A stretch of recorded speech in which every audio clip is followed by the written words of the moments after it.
juga tidak berekspektasi terlalu tinggi. Bedanya optimis dengan berekspektasi terlalu tinggi juga kita harus bisa membedakan. Ya, bisa kita Apa cuma jual aja atau ingin giving back. Ya giving back itu berupa apa? Berupa social impact yang ingin kami tanamkan di situ. Nah, inilah yang namanya customer ini.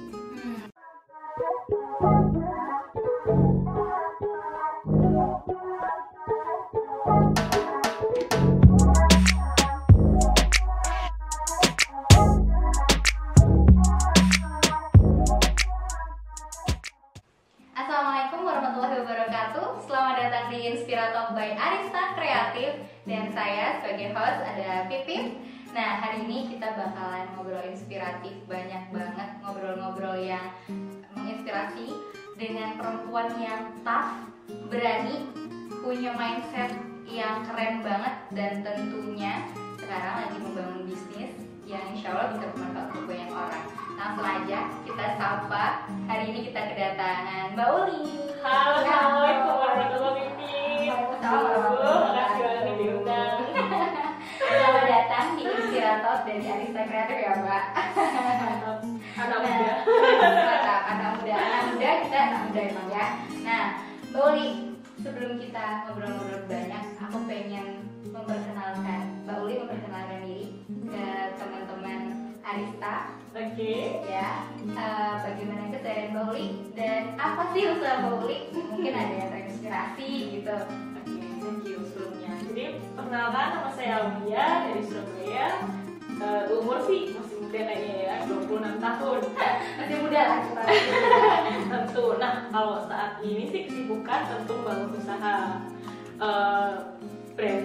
Jadi di sini kayak kami sedang membangun brand fashion yang baru, yaitu di bidang hijab, tapi dengan beberapa value yang pastinya beda dari yang lain. Selain itu juga sedang ini sih lebih menatap perusahaan baru. Jadi kan kami baru launching nih perusahaan gitu ya, semoga lancar depannya sih. Jadi kesibukannya yang lepas dari yang seperti itu. Oke, nah di sini nih Mbak, yang tadi kan Mbak Uli membahas mengenai branding, rebranding. Nah, kita akan bahas lebih dalam mengenai how to overcome insecurity in 2021.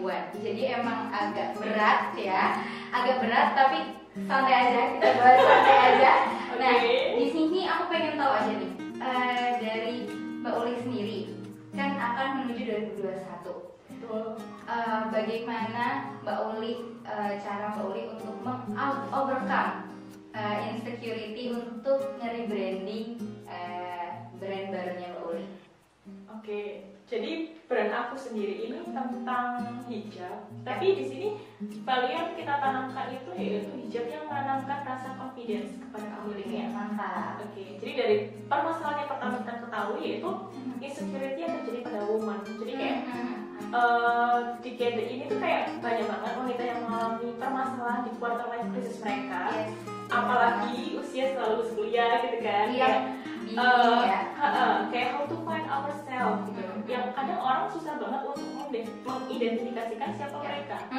Nah, di sini peran fashion dari kami itu ingin membantu, ibaratnya kayak sebagai support system antara sesama wanita, sesama pemuda. Cuma karena fashion di sini perannya kuat, maka kami mengambil fashion sebagai langkah untuk membantu teman-teman dalam permasalahan itu. Sebagai contoh nih, hijab printing nih, karena di Hive, kami mengambil tema di situ. Jadi kayak fokus kepada desain yang memang bagaimana membangun desain yang ada powerfulnya dalam upaya kami itu membangun confidence.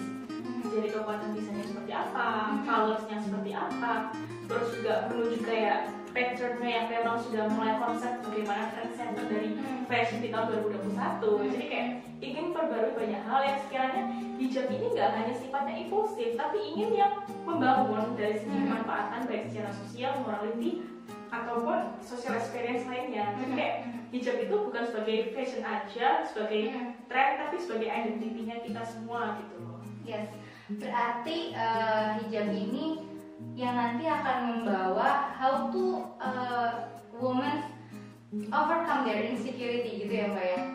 Lebih ke supportive gitu ya? Ya, supportive sistemnya perempuan gimana tuh overcome their insecurity. Nah, kalau dari Kasuaring sendiri, Oke, langsung tembak. Nah,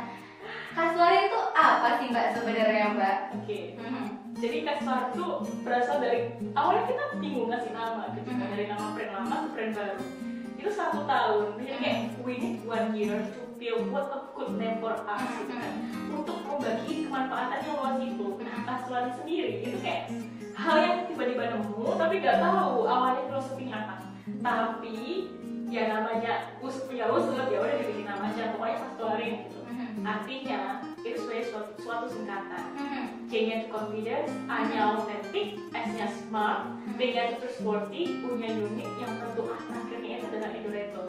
Jadi kayak suatu kemasan brand dimana kayak kita membangun dulu value, visi dari customer seperti apa yang memang dikemas dari bagaimana service kita di trustworthy, unique, and endurable itu kayak cara kami menampilkan diri ke masyarakat. Tapi untuk visi sendiri yang dibawa itu kayak confident, authentic, smart.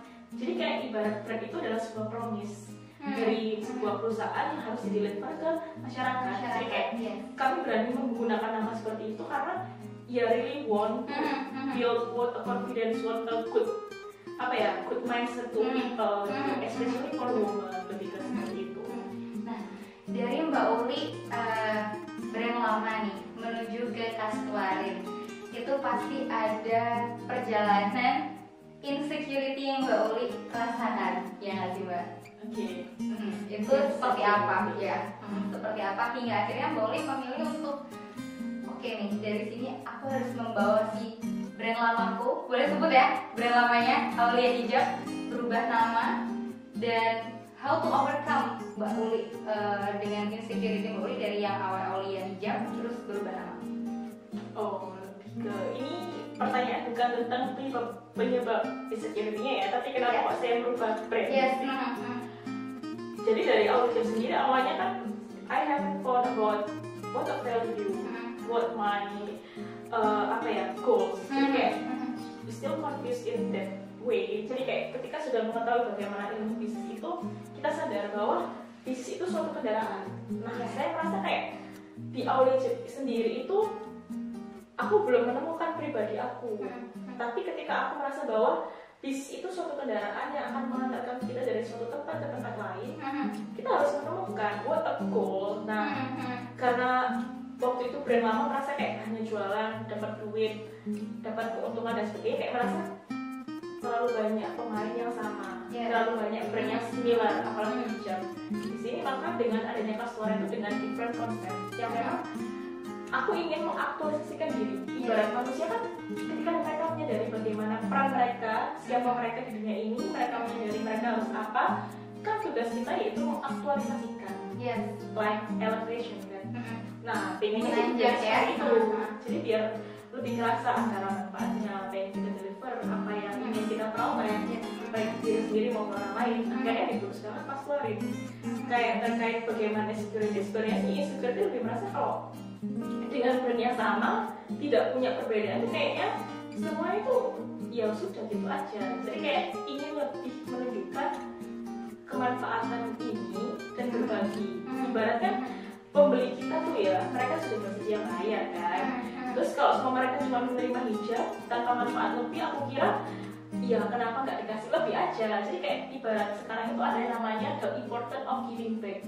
Nah, itu yang menjadi kayak tolak ukur kita. Jadi bisnis itu inginnya seperti apa? Apa sih yang bisa kita beri? Apa cuma jual aja? Atau ingin giving back? Ya giving back itu berupa apa? Berupa social impact yang ingin kami tanamkan di situ. Nah, inilah yang namanya Kastwarin. Oke, nah berarti dari Kastwarin ini sendiri, dari value-value itu sendiri ya, itu kan ada nilai untuk woman itu menghilangkan insecurity gitu. Ya, menurut Mbak Uli sendiri nih, penyebab insecurity itu apa sih kalau buat Mbak Uli? Penyebab insecurity itu kita itu terlalu bingung dalam membawa diri sendiri. Tapi kalau penyebab pastinya sih yang pertama ya, satu itu terlalu mengikuti tuntutan masyarakat. Jadi kan kayak sebagai makhluk sosial itu kan ada yang namanya pengakuan, aktualisasi. Nah, dari ketika kita merasa bahwa ingin terlalu diakui itu, jadi kayak kita mengikuti ekspektasinya mereka, nggak pernah merasa cukup, lebih nggak menjadi diri sendiri. Itu yang pertama. Jadi pertama tuntutan nilai yang tinggi dari masyarakat. Yang kedua pastinya tentang membandingkan diri dengan orang lain. Benar banget. Sedangkan kan pada posisinya antara kamu sama aku itu adalah in different way gitu. Walaupun kita tuh berada di dalam laut yang sama, ombak yang sama, badai yang sama, tapi in case shipku itu beda sama kapal aku gitu. Yang memang nggak akan pernah sama gitu. Masalahku gitu. Terus yang selanjutnya itu adalah tentang kita takut akan penolakan. Jadi ketika kita mau maju, kita nggak berani maju lagi, mundur lagi. Itu yang paling penting. Jadi kayak akhirnya kita merasa dengan diri sendiri itu belum selesai gitu. Nah, ada lagi tuh selain itu. Tadi sudah ya penolakan. Terus, nah ini yang paling susah. Kita terlalu berlebihan main sosial media. Dari kehidupan orang. Dari diri sendiri aku pun juga sekarang berusaha membatasi. Jadi kan kayak ada tuh setting activity yang berapa maksimal time yang harus aku sediakan untuk sosial media. Karena kalau terlalu banyak sosial media, kita melihat prestasi orang lain, melihat pencapaian orang lain, melihat orang kita belum cukup ya. Nah itu kan akhirnya merasa gini, kayak gue gini-gini aja. Nah apalagi zaman sekarang itu kan merasanya gini, persaingan semakin ketat, kondisinya semakin sulit. Apa yang kita ikhtiarkan kayak sekolah tinggi, belajar kursus kemana-mana, tapi kayak kok gue masih kayak gini aja. Nah itu mungkin karena kita melihat ke orang lain tapi tidak melihat perubahan diri kita gitu. Iya, dan kira kita nggak setting the goals karena terlalu banyak main sosial media. Terus yang terakhir tentang ini sih, kita terlalu punya ekspektasi yang tinggi. Jadi kayak perasaan perfeksionis itu sebenarnya harus bisa diatur. It's okay to be idealism person, itu it's a good good aja untuk kita awalnya, tapi ketika kita nggak memahami apa sih makna idealisme itu apa, itu akhirnya menjadikan kita tuh sosok perfeksionis tapi kosong. Karena kan pada dasarnya ada yang namanya idealis perfeksionis, ada idealis realistis. Nah kalau kita merasa terlalu perfeksionis, kita akan bingung caranya kemana gitu kan. Tapi kalau kita merasa punya idealisme tapi kita realistis, kita sadar kita tahu kita kelemahannya apa, tahu keadaan kayak gimana. Nah akhirnya kan ketika kita sudah bisa mendeterminasi, maksudnya kayak menentukan apa sih diri kita seperti apa, akhirnya kita tahu pemetaan diri kita kemana. Nah apa yang akan kita lakukan. Jadi seringkali insecurity terjadi karena mereka tidak mengenal diri mereka secara tajam. Hanya kayak gue jalan hidup itu ya udah gue jalanin, gue kerja, tapi kayak lihat orang lain udah keder. Membandingkan diri sendiri sama orang lain. Efeknya apa? Mereka itu merasa kayak nggak semangat dengan cita-cita mereka. Mereka merasa kayak mudah sedih, putus asa. Mungkin malah belum punya setting goalsnya mereka sendiri gitu karena melihat orang lain gitu ya. Karena tadi belum selesai dengan diri mereka sendiri. Jadi tadi kan penting banget kayak sosial media berlebihan, terlalu ngikut patokan orang lain, takut penolakan, itu hal-hal yang harus diselesaikan memang. Iya, dengan diri sendiri tentunya ya, Mbak. Nah, dari penyebab-penyebab itu ya, seluruh penyebab-penyebab itu, dari Mbak Uli sendiri nih, how to overcome, tipsnya Mbak Uli untuk menahan dan menyelesaikan dengan diri sendiri, insecurity diri sendiri itu kayak gimana sih Mbak? Nah, itu tipsnya. Itu yang kebetulan sih lagi saya jalankan dalam 1 tahun ini. Jadi kayak terus menata diri ya Mbak. I feel so grateful because of pandemic in this year. Jadi kayak kita lebih banyak refleksi diri. Iya benar banget. Jadi kayak jadi kita berkaca lebih banyak. Iya, permasalahan yang besar pun juga akan menghasilkan hikmah yang besar juga. Benar. Nah, di sini insecurity, how to overcome itu. Pertama, hal yang paling mendasar itu memang menyadari tujuan kita itu apa. Jadi pada dasarnya manusia itu diciptakan sebagai seorang pemimpin, tapi enggak, itu kan jangkanya juga enggak kan, tapi how to aktualisasinya.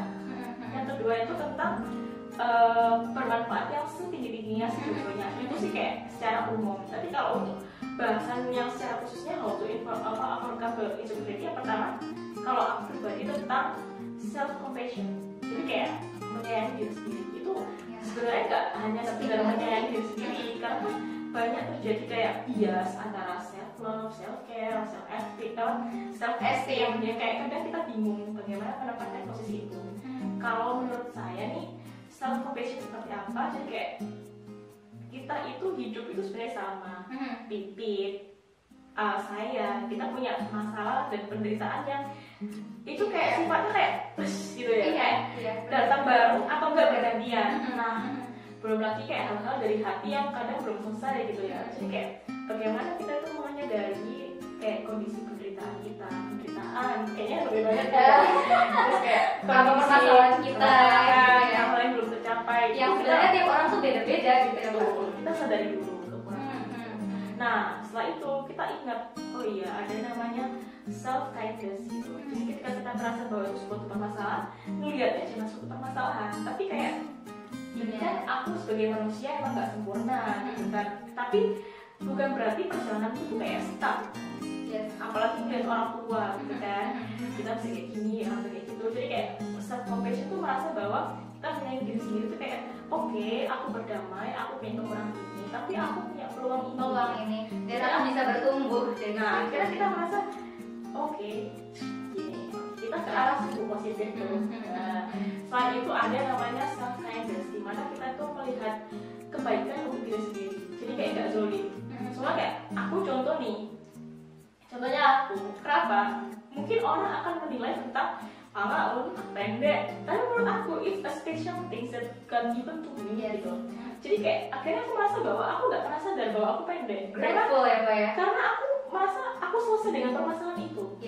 Nah itu agak gampang. Kalau kita merasa itu belum selesai dari dulu, aku pasti pusing. Kenapa aku pendek? Padahal sebenarnya everyone is unique. Tapi ketika kita menyadari kekurangan dan berdamai dengan itu, penderitaan dan kekurangan, otomatis kita nggak akan fokus ke situ. Kita akan melihat kelebihan kita. Nah, bahkan aku pun merasa aku nggak ngerti kalau aku sepeda, aku nggak pernah tahu gitu. Jadi itu tentang suatu berdamai dengan diri sendiri. Itu tentang self kindness. Yang kedua itu tentang mindfulness. Gitu.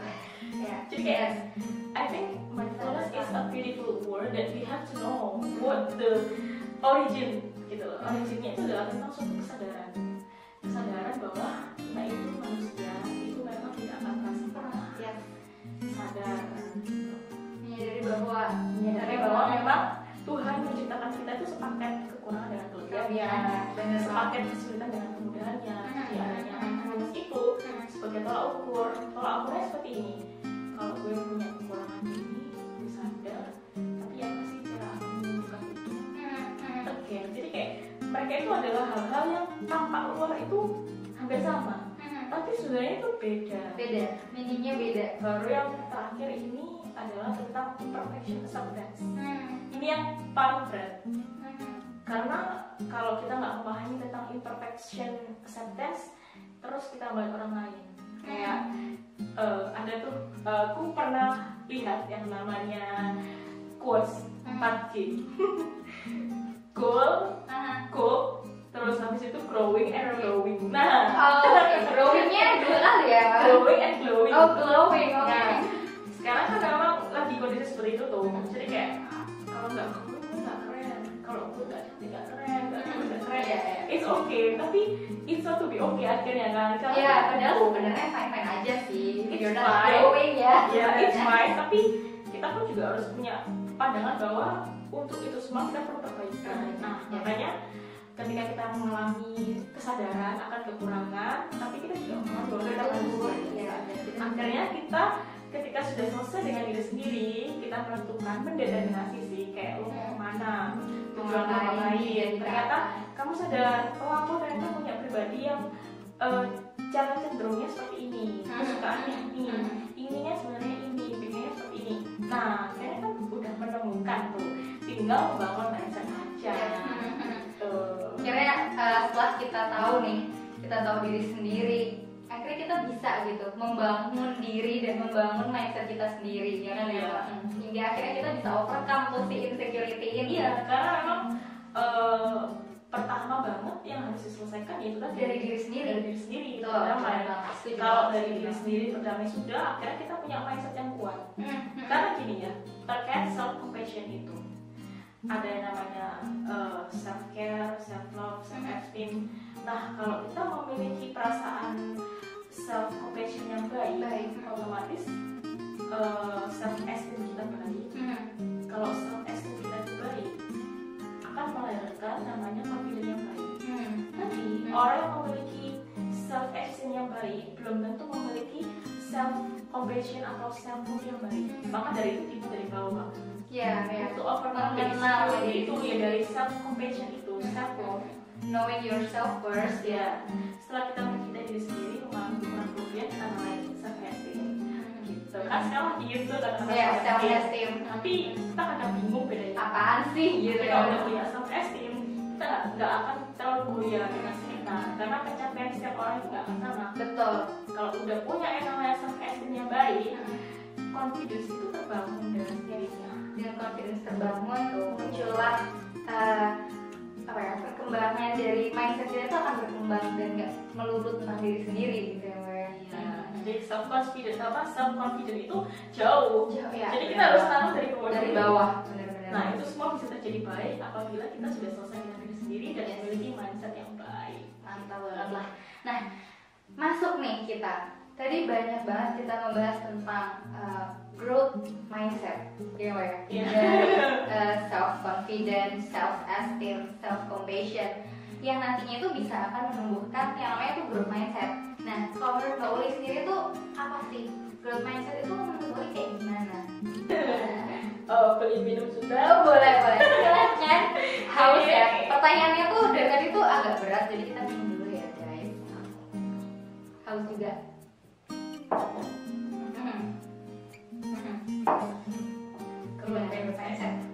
Growth mindset itu kalau memang secara umum itu tentang mindset yang terus bertumbuh. Yes. Tapi ada hal sih yang kita pahami kayak dari bagaimana ini kita bahas sedikit tentang konsep gitu ya teman-teman. Jadi growth mindset sendiri itu ada beberapa bagian, dimana ada namanya desire, skills, effort, feedback, dan yang terakhir yang namanya itu talent peers.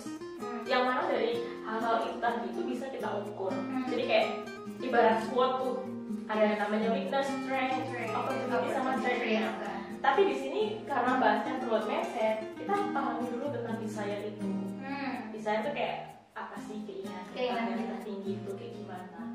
Nah kalau pada orang fixed mindset itu akhirnya gue merasa cukup ya udah kayak gini aja cukup. Nah, tapi beda dengan orang-orang yang memiliki growth mindset, mereka merasa bahwa umurku tuh masih panjang, aku yakin kalau aku nggak menjadi orang yang bermanfaat, gue bakal buat apa ya?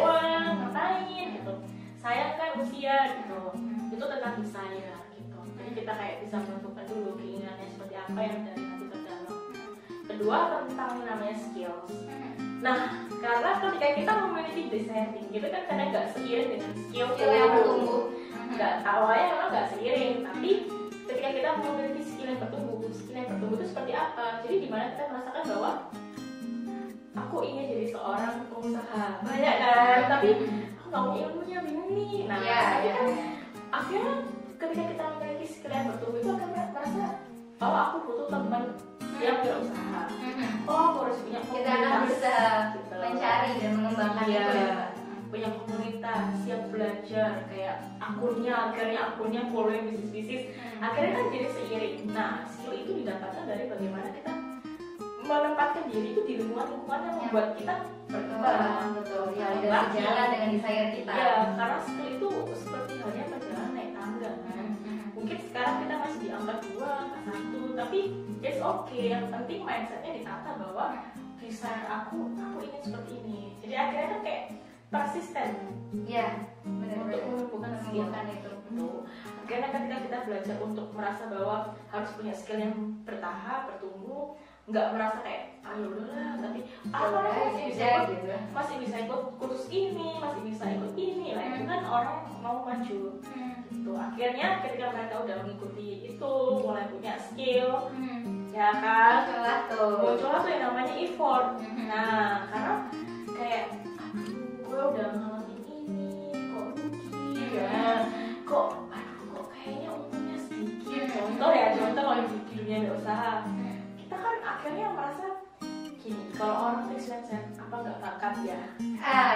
Ya udah gue nyari kerja ada, tapi itu juga baik karena kan kita menyelamatkan keuangan. Tapi ketika memang kamu benar-benar ingin jadi seorang pengusaha ya, otaknya kan akhirnya mikir, oke mungkin effortku kurang gitu. Jadi kayak bukan aku gagal, tapi ini aku tahap pelajaran masih di tahap kelas 1 akan wah aku butuh effort lebih gitu. Akhirnya ditambah, effortnya ditambah, nah 3 poin itu. Akhirnya kita balik lagi, core mindset belum selesai karena perjalanannya panjang banget. Setelah effort mencoba berbagai hal, akhirnya kembali nambah lagi yang namanya feedback. Nah di situ tuh kayak apa yang kita alami, keburukan dan lain-lain, bagaimana kita mengelola. Intinya kembali ke pasal 1. Pasal 1 kalau aku harus jadi ini, harus jadi ini. Bagaimanapun feedback itu kayak bagaimana orang kita, bagaimana kita melihatnya sendiri. Kalau itu kan kayak ini perjalanan kayak tabrakan gitu loh antara kenyataan dan harapan. Benar. Jadi itu sering akan terjadi terus gitu. Nah, ketika dari situ kita harus punya yang namanya talent peers. Talent peers itu kayak lihat nih pengusaha yang gede kayak sekelas contoh Elon Musk. Bill Gates itu kan memang pasti jam terbangnya tinggi dan sedih banget. Nah, nggak cuma jam terbang tinggi, tapi bagaimana mereka meyakinkan diri mereka bahwa mereka bisa. Yes. Kalau kita punya orang-orang yang seperti itu, punya role model yang tepat, ibarat nih kita pengusaha ini, pengennya seperti ini, kita harus punya role model. Nggak hanya untuk pengusaha, tapi untuk siapapun kita. Kayak menjadi seorang ibu, menjadi seorang remaja, menjadi seorang mahasiswa, pelajar, menjadi seorang diri sendiri, itu kayak kita harus punya role model. Role model, bener banget. Jadi kayak itu sebagai guidelines kita gitu lah. Jadi kita tuh ada gambaran, oh ntar kalau aku melakukan ini nih, aku bisa tuh, bisa menuju ke sana seperti role model kita itu gitu. Itu yang namanya talent peers. Ya. Jadi kalau kita sudah punya itu tadi 6 hal tadi, dari yang mulai namanya desire, skill, effort, feedback yang terselesaikan, dan punya talent peers, akhirnya mindsetnya itu kan kayak ibarat kita mandi terus guyur air terus. Itu nanti yang akan menjadi seperti mindset yang bertumbuh. Karena untuk menyiapkan mindset itu tadi kita selesai dengan diri kita sendiri, kita siapkan proses untuk kamu ini seperti apa, kita mau belajar terus, akhirnya nemu. Nah, tinggal nunggu waktunya ya. Karena memang kayak menurutku nih, sukses itu bukan suatu pencapaian tentang uang aja. Benar. Tapi tentang keseimbangan. Jadi bukan buat balapan ya Mbak ya? Bukan buat balapan, bukan tentang uangnya siapa yang paling banyak, tapi sukses itu tentang keseimbangan. Lo selesai dengan diri sendiri, lo selesai dengan keluarga lo selesai dengan sekitar lo tinggal manfaat yang semaksimal mungkin. Jadi kayak keseimbangan itu kan banyak banget PR-nya. Yang pertama ditata ya tentang mindset, diri sendiri. Jadi memang kayak insecurity itu kayak problem mendasar yang menurut aku harus diselesaikan. Penyakit yang menyerang nggak pandang usia, nggak pandang status sosial, nggak pandang S1, S2, S3, lu kerjanya apa, semua orang pasti punya insecurity. Benar. Bisa. Bukan punya ya, tapi bisa. Ya. Kalaupun kayak kita nih udah mantap seumpama mindsetnya, tapi kadang kesenggol dikit juga goyah lagi. Nah itu PR kita, makanya pingin nih yang namanya bareng-bareng. Ayo kita tuh kayak sesama wanita bisa saling menguatkan gitu. Nah Mbak Uli, kita kan tadi udah banyak bahas tentang growth mindset. Tentunya di akhir 2020 ini, Desember ini ya, nggak cuman growth mindset yang kita butuhin kan. Tentu dalam pertumbuhan growth mindset ini kita juga perlu sebuah resolusi. Nah gimana sih Mbak Uli membawa resolusi 2021 ini? Kayak gimana? Pertama sih cara menentukan resolusi kali ya. Kalau dari pengalaman aku di tahun 2020 itu kayak I just bring a simple resolution. I think I just have to. Oh, okay. We don't need too much resolution. Iya, karena itu kayak hanya omongan belaka gitu. Nah, jadi ketika aku merasa bahwa kayaknya aku cukup 2 aja dari resolusi, tapi justru di situ semuanya itu kayak dapat bahkan lebih gitu. Jadi kayak again kita menata, tapi kita juga tidak berekspektasi terlalu tinggi. Bedanya optimis dengan berekspektasi terlalu tinggi juga kita harus bisa membedakan. Nah, nggak usah banyak-banyak, nggak usah terlalu yang wah kayaknya harus ini, kayaknya nggak usah gitu. Kecuali kita udah punya kayak namanya planning detail gitu ya. Kayak kesebutin banget kayak keinginan ini, detailnya seperti ini, bla bla bla. itu oke, tapi kan nggak semua orang seperti itu. Yeah. Kayak kalau aku pribadi, aku bedakan antara keinginan pribadi, resolusinya apa, sama untuk di bisnis mungkin ya. Nah, kalau pribadi mungkin nggak usah banyak-banyak sih. Kita lihat kekurangan 2020 apa, kita tinggalkan lagi di 2021. Oh, oke. Berarti apa yang belum kita capai di 2020 itu kita tonjolkan di 2021 gitu ya. Kalau memang itu sifatnya memang urgent gitu, memang harus dicapai. Kalau memang nggak memungkinkan ya buat yang baru gitu. Tapi aku pikir kayak sebuah resolusi itu kayak memang apa yang ingin dicapai, kayak itu terserah dari kita gitu ya. Dan balik lagi tuh tadi optimis dan realistis gitu ya. Nggak usah mulu-mulu 2, tapi kadang 2, 3 itu ruwet gitu. Iya. Pencapaian perjalanannya itu banyak gitu ya Pak ya. Kemarin aku beneran cuma 2. Oke. Akhirnya dapat banyak ini. Malah lebih banyak bonusnya ya di 2020. Jadi pandemi itu juga malah like a miracle kalau memang kita menyiapkan diri gitu. Iya, benar banget sih, benar banget. Jadi emang di 2020 tuh penuh kejutan, walaupun resolusinya kayak boleh tadi cuma 2, tapi justru banyak miracle yang terjadi di 2020. Nah, dari 2020 nih, itu kan tadi tentang individunya seorang Mbak Uli. How about Kastwarin? Apa nih tentang resolusinya Kastwarin di 2021? Because this is a new brand that we want to launch this gitu. Oke, sip, mantap. Product launch guys. Jadi kayak ingin tuh di konsep biar lebih pesan di awal tersampaikan. Jadi kayak kita ingin ada apa ya? Relatability antara keinginan kita dengan kebutuhan konsumen atau audiens ya. Ibaratnya kayak ketika kita mau perang kayak kita sudah prepare, punya ini alat perangnya dulu gitu ya. Jadi kayak 2 bulan ini lumayan kan, kayak bener-bener ya masih harus gimana ya. Nah, entah bisnisnya seperti apa, model plan ya nantinya akan kita tampilkan di dalam 2021 gitu. Jadi kayak emang ingin adanya product launch. Oke. Berarti Kastwarin sendiri sebentar lagi ya dengan nama barunya akan product launching yang tentunya insya Allah akan product launching di 2021 yang tentunya membawa nilai-nilai lebih dan kebermanfaatan yang insya Allah bakal lebih luas. Amin. Nanti kayaknya support us juga perlu nih. Tentu saja, insya Allah Arista Kreatif bakal support lah ya. Jadi emang di 2021 kita emang harus lebih saling support tentunya pasca corona COVID-19 yang bahkan sebenarnya belum selesai, tapi we prepare for ada kalanya kayak corona itu kondisi yang real, tapi kayak dari diri kita tuh kayak nggak mungkin kita berhenti gitu loh. Nggak mungkin kita stuck karena tetap kita maju jalan, tapi kita ingat rambu-rambu. Makanya itu kan perlu tuh yang namanya disiapkan manajemen resiko. Iya benar. Jadi kayak corona is a problem, tapi it's not a whole problem.